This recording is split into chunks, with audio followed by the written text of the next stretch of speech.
Assalamualaikum warahmatullahi wabarakatuh.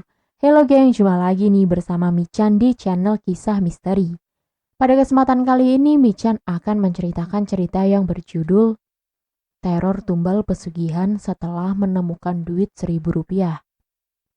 Cerita ini Michan dapatkan dari dalang cerita, dan jika kalian ingin mengunjungi tweet beliau, bisa langsung saja kok.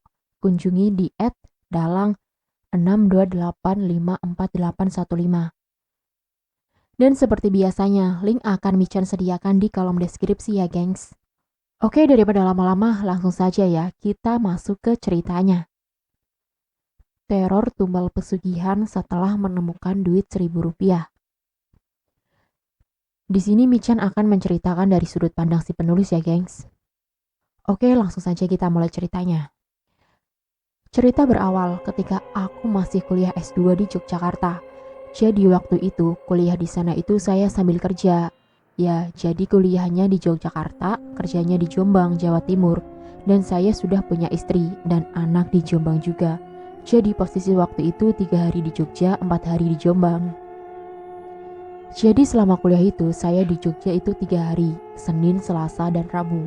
Kemudian Kamis, Jumat, Sabtu, dan Minggu saya kembali ke Jombang karena Kamis, Jumat, Sabtu itu saya kerja. Jadi ceritanya itu gini, seperti biasa untuk menghilangkan stres karena tugas kuliah yang lumayan berat dan rumit, aku jalan-jalan ke kota Yogyakarta ke jalan yang kira-kira belum pernah aku lewati. Suatu ketika sampai di salah satu perempatan, dan di sana lampunya yang menyala itu lampu merah dan aku berhenti. Sambil menunggu lampu hijau menyala, aku melihat lalu lalang motor lewat dan tanpa sengaja tengok ke bawah ada uang koin Rp1.000. Terus sengaja kan aku ambil aja uang itu dan aku kantongin. Tanpa berpikir apa-apa melanjutkan perjalanan dan akhirnya kembali ke kosan. Selanjutnya aku beraktivitas seperti biasa, ya mengerjakan tugas, terus waktunya sholat ya sholat, terus langsung istirahat. Istirahat seperti itu sampai akhirnya malam hari waktunya tidur. Waktu mau tidur ini, saya merasa ada yang beda, serasa ada yang datang, tapi yang masuk ke dalam kamar hanya di luar kamar. Waktu mau tidur ini, saya merasakan ada yang beda, serasa ada yang datang, tapi gak masuk ke dalam kamar, hanya di luar kamar. Jadi gak saya buka pintunya, cuma saya tengok dari jendela, gak ada orang. Ya udah, karena ngantuk kan langsung tidur aja. Pas waktu tidur ini, aku mimpi di suatu tempat yang tidak aku kenali. Di suatu taman yang lama tidak dipakai dan di dekat situ ada rumah yang terlihat rumah itu sangat kuno. Dan kemudian aku baru menyadari kalau ada pagar yang mengelilinginya. Jadi antara taman sama rumah tersebut itu masih satu pekarangan. Jadi disimpulkan itu adalah perkarangan orang kaya dengan lahan yang sangat luas. Kemudian di taman tersebut aku melihat 2 orang laki-laki dan perempuan, keduanya pakai baju serba hitam. Yang laki-laki pakai atasan kemeja lengan pendek dan bawahan celana panjang dan sepatu pantofel seperti sepatu kantoran gitu, yang serba hitam pula. Dan yang perempuan pakai dress pendek selutut yang bagian atasnya itu model renda. Awalnya mereka nampak senang dan bermain kejar-kejaran, tapi selang beberapa menit kemudian aku lihat ada makhluk yang bentuknya aneh keluar dari dalam rumah menghampiri 2 orang itu. Dan kemudian makhluk itu menyeret paksa 2 orang tadi masuk ke dalam rumah. 2 orang itu berteriak-teriak minta ampun, tapi makhluk seram itu tetap menyeret paksa mereka. Oh ya, hampir lupa kan, 2 orang itu masih muda, yang perempuan kira-kira usia 18-an, dan yang laki-laki 16-an. Dan makhluk seram itu wajahnya seperti hantu di film Death Note. Hanya saja dia nggak punya kaki alias terbang. Oke, kembali ke cerita. Jadi waktu diseret itu si perempuan ditarik rambutnya dan yang laki-laki dipegang lehernya alias dicekik. Di situ aku cuma bisa menonton. Saat itu aku belum ngeh dengan apa yang terjadi. Kemudian aku terbangun dari tidurku dan aku lihat jam di HP-ku pukul 00.12. Aku sempat berpikir, kok aku mimpi aneh ya? Cuman waktu itu aku positive thinking aja. Paling juga cuma bunga tidur, efek karena kecapean. Kemudian aku bangun, terus lanjut buang air, lanjut wudhu, terus sholat malam. Dan habis sholat malam aku tidur lagi. Di dalam tidur aku bermimpi aneh lagi. Di dalam mimpiku ini, aku berada di lokasi yang sama dengan mimpi yang pertama tadi. Dan apa yang terjadi? Ternyata alur mimpi tersebut itu berkelanjutan, kejadian yang terpotong saat aku terbangun tadi. Di sana aku melihat dua orang remaja tadi meronta-ronta berharap dilepaskan oleh makhluk seram tersebut. Dan di situ aku melihat mereka menatap ke arahku. Samar-samar aku dengar si wanita bilang, "Kembalikan koin yang kamu ambil.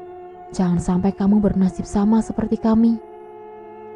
Kemudian aku terbangun lagi dan jam di HP-ku menunjukkan pukul 2.30. Kemudian aku duduk dan berpikir dan bicara dalam hati untuk analisa. Aku kok mimpi 2 kali dalam semalam dan ceritanya kok berkelanjutan ya? Dari sini aku menyimpulkan bahwa ada yang tidak beres.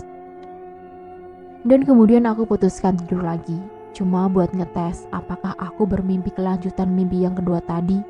Ternyata benar, aku bermimpi lagi berada di lokasi yang sama dengan mimpi yang kedua tadi. Hanya saja di sini situasinya udah berubah. Si makhluk menyeramkan tersebut sudah berhasil membawa masuk kedua remaja itu. Dan kemudian makhluk itu keluar lagi untuk mendatangiku dan mengatakan, "Setelah ini giliranmu." Kemudian makhluk itu berusaha menangkapku, tapi tidak berhasil. Cukup lama makhluk itu mengejarku. Dan kemudian tanpa aku sadari mulutnya mengucap, "Ya Allah." Itu adalah luapan hatiku yang muncul karena sudah kecapean. Kemudian aku bangun lagi dan tidurku dengan keadaan badan capek semua. Jam di HP-ku menunjukkan pukul 02.40, yang berarti aku tidur cuma sebentar. Padahal perasaanku, aku tidur di mimpi tersebut sangat lama. Karena aku masih ngantuk, kemudian aku ambil wudhu, kemudian tidur lagi. Sambil bersikir, aku pejamkan mata agar bisa tertidur. Dan alhamdulillah, di tidurku kali ini aku bisa tidur nyenyak tanpa mimpi buruk lagi. Dan terbangun karena mendengar suara azan. Secara masjidnya tepat di depan kosku. Pagi itu aku jalani aktivitas seperti biasa tanpa ada yang aneh. Cuman aku kepikiran, bagaimana mungkin aku mimpi sampai 3 kali. Dan mimpi itu bersambung, dan bersambung. Biasanya mimpi kalau bersambung itu kalau orang tidur terus mimpi kemudian bangun, sebentar kemudian lanjut tidur lagi, mungkin bisa bersambung lagi. Lah ini aku tuh tidur sudah bangun untuk sholat malam juga. Masa setelah tidur bisa mimpinya bersambung lagi? Kan aneh di sini. Pagi itu aku belum mengerti apa yang sudah terjadi sampai pada siang hari, tiba-tiba mata ini mengantuk berat. Enggak tahu sih kenapa, padahal semalam tidurnya cukup banyak mimpi maksudnya. Waktu itu aku tertidur di kosan sendirian. Kemudian di dalam mimpi aku ketemu lagi dengan seseorang tua yang mengatakan, "Buang koin itu." Masih belum paham juga apa maksud perkataan orang tua tersebut. Dan dari situ aku merasakan ada yang tidak beres. Teror pun dimulai.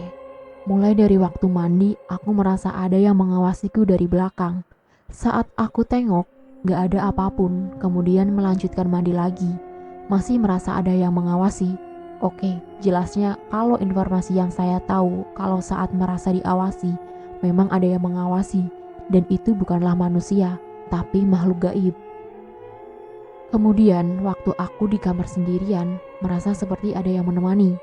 Merasa ada yang selalu mengawasi seperti ada banyak orang di dalam kamar. Dan lagian kamarnya kecil, terasa penuh dan sesak kamar tersebut. Kemudian malamnya waktu tidur, aku kembali didatangi seorang kakek-kakek. Cuman kali ini lokasinya ada di dekat dari rumah tersebut. Rumah yang saya lihat di mimpi sebelumnya, di kemarin malamnya. Kakek-kakek tersebut mendatangiku dan mengatakan sesuatu yang intinya mengatakan kalau koin tersebut jangan ada di tanganku. Harus aku singkirkan. Kalau sudah kamu singkirkan, kamu akan terbebas dari teror ini. Oh ya, aku lupa sebelum ketemu dengan kakek-kakek itu, sempat teror berulang-ulang lagi. Seperti di dalam itu ada taman dan rumahnya juga kemudian muncul 2 remaja yang akhirnya saya tahu 2 remaja dulu itu kakak beradik. Dan mereka tewas itu jadi tumbal untuk pesugihan. Gak tahu sih pesugihannya siapa, entah orang tuanya, entah siapa, aku gak tahu juga. Kemudian di situ yang saya tahu mereka itu pengen lepas dari sana, tapi tidak bisa. Jadi kejadian berulang-ulang yang mereka jalani seperti keluar rumah, bermain-main sama saudaranya, kemudian mereka dijambak sama dicekik untuk dibawa ke rumah. Kejadian itu terjadi berulang-ulang dan setiap calon tumbal berikutnya selalu melihat kejadian itu sebelum mereka diambil, kecuali mereka bisa menyingkirkan koin yang menjadi untuk mendapatkan tumbal baru makhluk gaib tersebut. Kemudian besoknya saat sudah gak ada jam kuliah, aku keluar dan waktu itu belum pulang. Karena biasanya hari ketiga itu aku pulang, cuma itu sengaja belum pulang dulu. Karena mau ke tempat waktu menemukan uang itu, uang koin tersebut, untuk mengembalikan uang koin tersebut, dan alhasil aku menemukan lokasi tersebut. Kemudian uang itu aku jatuhkan di tempat waktu aku mengambilnya. Kemudian aku kembali ke kosan dan siap-siap untuk pulang ke Jombang. Habis itu setelah pulang aku pikir masalah sudah selesai. Sesampainya di rumah di Jombang, aku mandi, terus kemudian istirahat. Tidur bersama keluarga di rumah. Nah, di situ ternyata teror belum berakhir. Teror ini selalu datang lewat mimpi terus-menerus. Kenapa teror masih ada? Apa yang sebenarnya terjadi? Saya kepikiran seperti itu dan saya bangun tidur untuk ambil wudhu terus sholat malam. Dalam sholat malam tersebut, setelah sholat malam saya doa mohon petunjuk dari Allah Subhanahu wa Ta'ala. Apa yang sebenarnya terjadi dan gimana cara menyelesaikan masalah ini? Kemudian aku tidur lagi. Dan di dalam tidur ini aku kembali didatangi oleh seorang kakek-kakek, menyatakan segera mengembalikan koin tersebut atau minimal memindah tangankan koin tersebut. Ini di alam mimpi, tapi aku ingat betul kalau aku sudah mengembalikan koin tersebut. Aku mengatakan kepada kakek-kakek tersebut kalau aku sudah mengembalikannya. Dan di situ akhirnya aku mendapatkan jawaban, koin yang aku kembalikan adalah koin yang salah. Jadi tanpa sadar aku salah mengambil koin, untuk yang aku kembalikan itu ternyata koin yang lain. Kemudian aku ingat-ingat di mana koin tersebut. Tapi sebelum aku mengingatnya, kakek-kakak itu bilang, "Kamu harus balik kanan sekarang." Aku bingung waktu itu. Kenapa kakek itu bilang kayak gitu? Ternyata begitu aku balik kanan, aku langsung bangun tidur. Waktu sudah menjelang azan subuh. Sambil menunggu azan subuh, kemudian aku mengingat-ingat waktu mengambil koin tersebut, dan koin tersebut aku masukkan kemana. Habisnya aku ingat koin tersebut itu aku kantongi di kantong jaketku yang sebelah kanan. Waktu aku mengambil koin lagi untuk aku kembalikan koin itu, aku ambil dari tas. Memang sih sama-sama koin 1000-an, tapi ya bukan koin itu yang milik mereka. Akhirnya setelah aku cari-cari dan aku menemukan koin itu, kan itu aku pakai untuk beli sesuatu, dan dari situ akhirnya teror berakhir. Dan cerita pun ikut berakhir. Sekian dan itulah akhir dari cerita yang berjudul Teror Tumbal Pesugihan setelah menemukan duit Rp1.000. Oke gengs, di sini Michan cuma berpesan ya gengs. Hati-hati dimanapun kalian berada. Dan Michan himbau ya gengs kepada kalian, jangan mengambil sesuatu yang bukan milik kamu apabila tidak ingin berakibat fatal. Akhir kata Michan ucapkan terima kasih nih gengs ke kalian yang sudah menonton video kali ini. Dan tak lupa Michan ucapkan untuk tekan tombol like, comment, share, dan subscribe ya gengs. Dan jangan lupa juga nih coret-coret di kolom komentar ya jika ada penyampaian kata ataupun kalimat yang kurang tepat. Dan jika dalam cerita ini terdapat nama, tokoh, dan tempat yang sama, itu hanya kebetulan semata ya gengs.